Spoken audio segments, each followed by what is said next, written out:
পৃথিবীর ইতিহাস ঘাঁটলে এমন অনেক ঘটনার প্রমাণ মেলে যেখানে এক বা একাধিক মানুষ একটা নির্দিষ্ট জায়গা থেকে হঠাৎ করে উধাও হয়ে গেছে।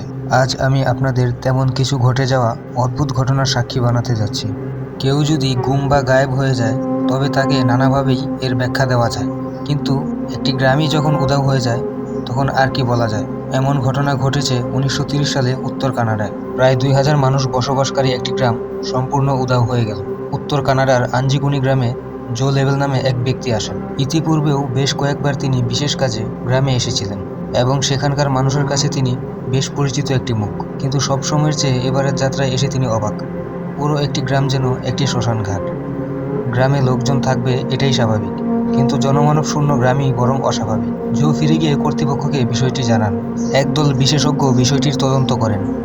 এমন কোনো বাড়ি বা ঘর ছিল না যেখানে অভিযান হয়নি, কিন্তু কোনো মানুষের দেখা মেলেনি, এমনকি গায়ের ছাপও মেলেনি।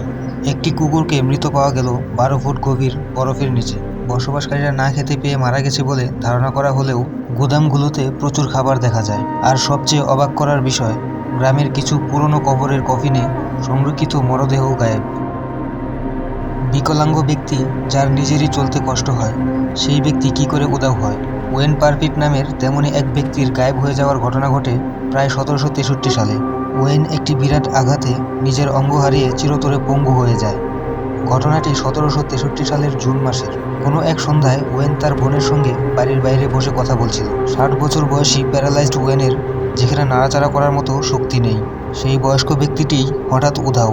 পাশের একটি কারখানা থেকে একজন শ্রমিক ওয়েনের বোনের ডাকে এগিয়ে আসে। তারা দুজনই দেখল ওয়েনের পরনের পোশাকটি ছাড়া সেখানে আর কিছু নেই। সবচেয়ে অবাক করা ব্যাপার হলো, প্রায় 200 বছর পর এই উধাও হয়ে যাওয়ার ঘটনাটি তদন্ত করা হয়, কিন্তু আজ পর্যন্ত কোনো ব্যাখ্যা মেলেনি।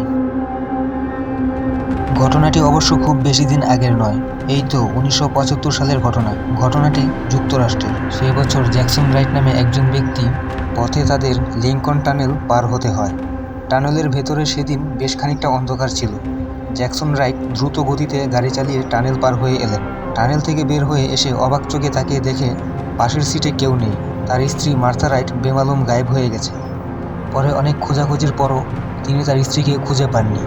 সবচেয়ে আশ্চর্যের বিষয় হচ্ছে, গাড়ির দরজা কিংবা উইন্ডো সবই ভেতর থেকে লক করা ছিল।